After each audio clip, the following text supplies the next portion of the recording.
ایک اور سوال، جیسا کہ آپ نے یعنی کہ نبی کریم صلی اللہ علیہ وسلم مادی طور پہ نہیں گئے تھے، روحانی طور پہ ان کی تھی، کشف تھا.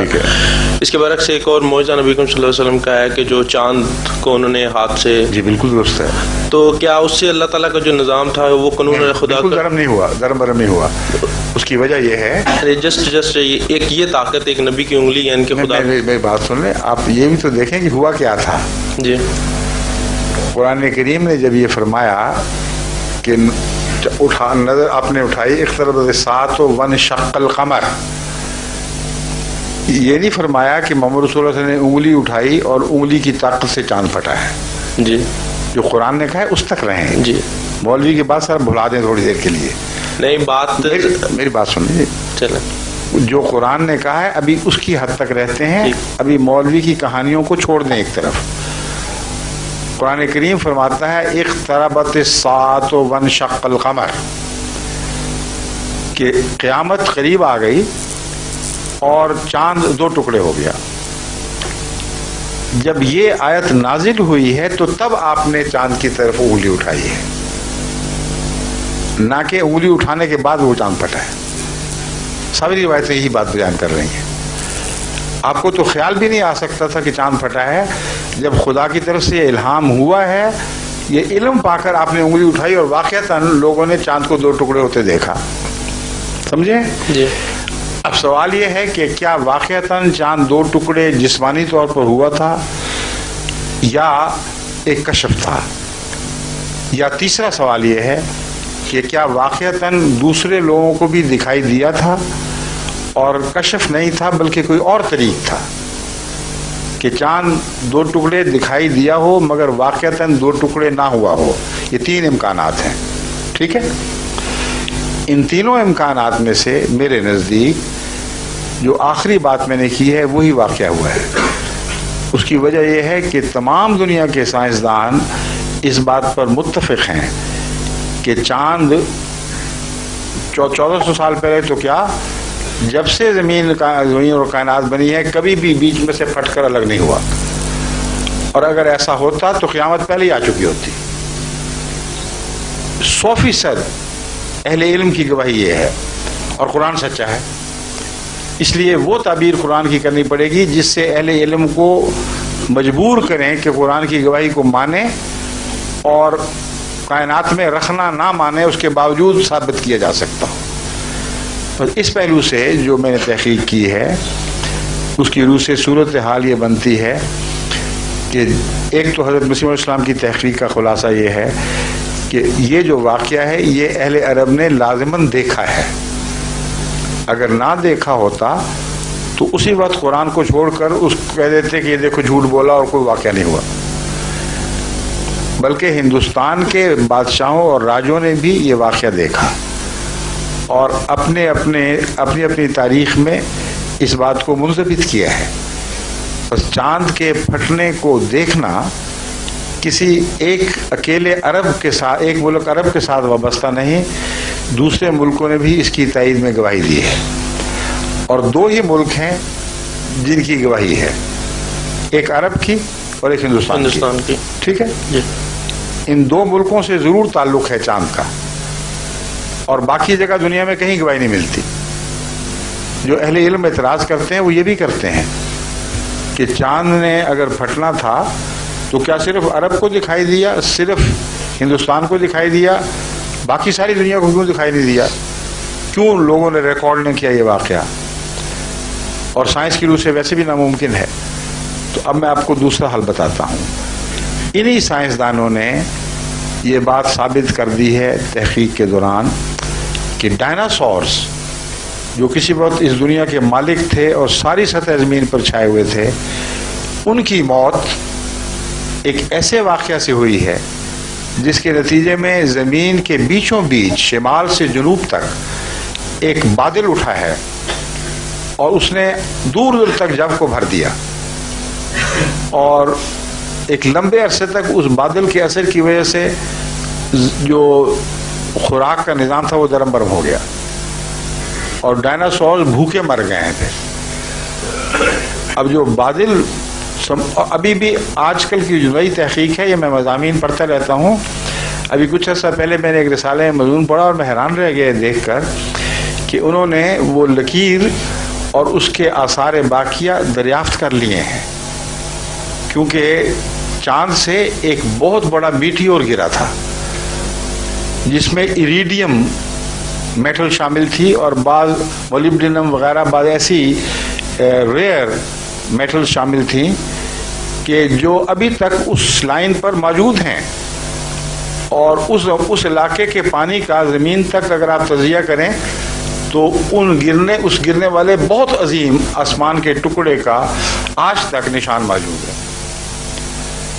اب جب چاند کی سطح پر بمبارڈمنٹ ہو رہی ہے میٹیورز کی، اگر ایک بڑا میٹیور وہاں گرے تو ہرگز بعید نہیں کہ خاک کا ایک ایسا طوفان اٹھے جو زمین سے دیکھنے والے کو یہ دکھائے کہ گویا چاند دو ٹکڑے ہو گئے۔ اور اس واقعہ کو جو میں نے زمین کا واقعہ بیان کیا، اس کو اگر چاند سے آپ دیکھیں گے تو دیکھنے والا یہی سمجھے گا کہ زمین دو ٹکڑے ہو گئی ہے، مگر زمین دو ٹکڑے ہو کر جلدی نہیں ملی۔ چاند سے جو گرد و غبار اٹھتی ہے وہ ایک دم اٹھتی ہے اور ایک دم ہی بیٹھ جاتی ہے، لمبا عرصہ نہیں لیتی۔ آپ کے لاجک مطابق کہ جو خدا اللہ تعالیٰ ہے وہ جو سائنس کے جو نظام ہے اس کے تابع ہے کہ ان سے برتر ہے؟ سائنس کا نظام اللہ کے تابع ہے، اللہ کے تابع۔ بالکل۔ تو اس لیے کیونکہ اللہ اپنے تابع نظام کو جس کو اس نے خود بنایا ہو اس کو جاہرانہ طور پر توڑا نہیں کرتا۔ تو یہی تو سائنس کہتی ہے کہ انسان جو ہے وہ آج سے کروڑ سال پہلے کسی ایسے کوئی تجربہ، جیسے لوئی پاسٹر کا ایک سائنس کا ذکر آتا ہے کہ آج سے اتنے سال پہلے ہارمونز تو پھر اور بات کرتا تھا، مگر میری بات سن لیں۔ آپ ارتقاء کی بات کر رہے ہیں، لوئی پاسٹر کا پڑھا اس لیے ڈارون کی بات کر رہے ہیں شاید۔ ہاں وہی بات کر رہے ہیں۔ قرآن کریم خود ارتقاء کو ثابت کرتا ہے، تو جھٹلا کہاں رہا ہے قرآن کریم؟ تو میرا مطلب پھر حضرت آدم علیہ السلام کو اللہ تعالیٰ نے کیسے؟ آدم علیہ السلام 5000 سال پہلے یا 6000 سال پہلے نہیں پیدا ہوئے، اس سے پہلے انسان موجود تھے، اور قرآن کریم نے کہیں بھی نہیں لکھا کہ آدم پہلا انسان تھا۔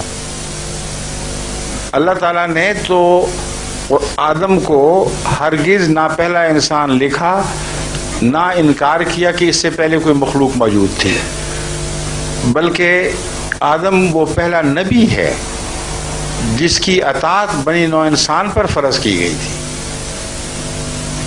اور اس پہلو سے اس سے پہلے انسان موجود تو تھے مگر لامذہب تھے۔ تو اگر آپ نے احمدیت کو سمجھنا ہے تو یہ نہ خیال کریں کہ نعوذ باللہ من ذالک ہم خدا کی قدرت کے مخالف ہیں۔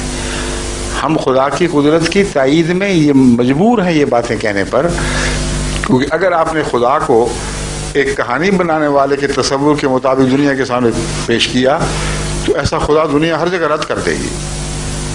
ہم قرآن سے وہ خدا پیش کرتے ہیں جس کو دنیا رد کر سکتی ہی نہیں۔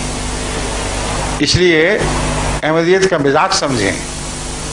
ہم یہ کہتے ہیں، اور یہ بنیادی اصول ہے، کہ اللہ تعالیٰ نے جیسا کہ میں نے ابھی بیان کیا تھا کائنات کو ایک چیلنج کے طور پر پیش کیا ہے، فرمایا میری کائنات میں جو قانون ہیں وہ اسی طرح چلے آ رہے ہیں جیسے تھے، اسی طرح چلتے رہیں گے، کوئی نہیں ہے جو ان کو تبدیل کر سکے، اور اس میں کوئی رکھنا نہیں ہے۔ جب رکھنا نہیں ہے تو جب قانون توڑیں گے تو رکھنا پیدا ہوگا۔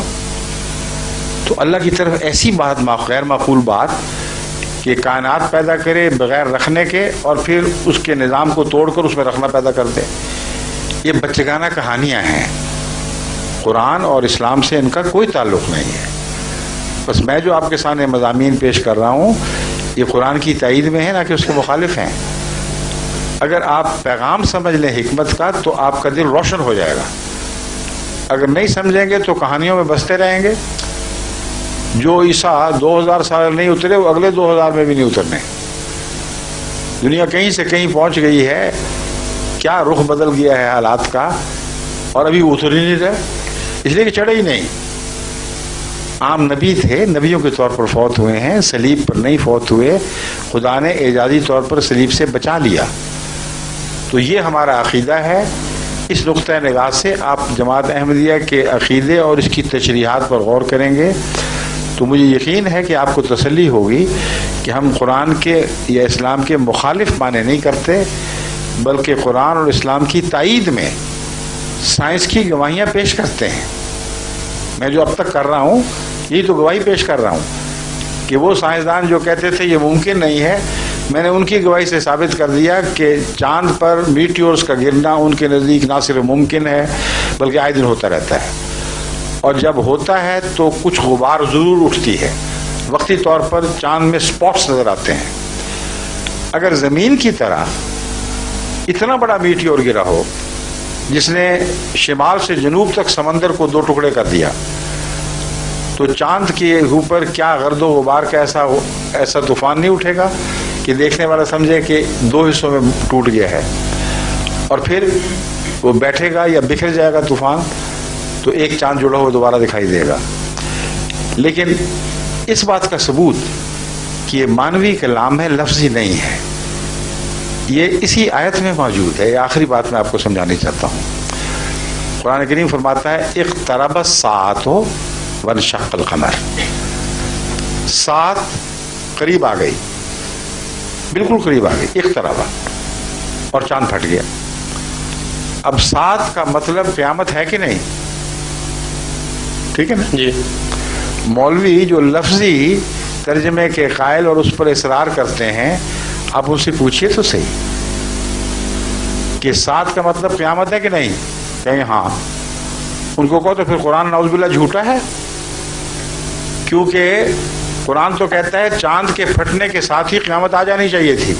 کہاں آئی قیامت؟ 1400 سال ہو گئے ہیں، گئی کہاں وہ قیامت؟ کوئی جواب دیں تو مجھے بھی بتائیں.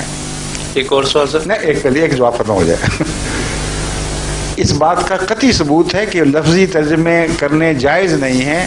قرآن نے پیغام دیے ہیں. ساتھ کا ایک مطلب قیامت بھی ہے، مگر ایک مطلب جس کو تمام پرانے علماء مانتے ہیں، آج کے علماء کو مجھے کوئی پرواہ نہیں، کہتے ہیں کہ عظیم روحانی انقلاب کو بھی ساعت کہا جاتا ہے. بس اقتربت الساعۃ سے مراد یہ تھی کہ چاند کا 2 ٹکڑے ہونا اس بات کی قطعی دلیل ہے کہ جو وہ روحانی انقلاب تیرے ذریعے برپا ہونا تھا اس کا وقت آ پہنچا ہے. اور چاند کس کا نشان تھا؟ عرب کا. یہ بھی مولوی بھول جاتے ہیں. چاند کا پھٹنا ظاہری یا کشفی ہونے کے لحاظ سے معنی نہیں رکھتا، اصل اس وجہ سے معنی رکھتا ہے کہ عربوں کی بادشاہت کا نشان چاند تھا.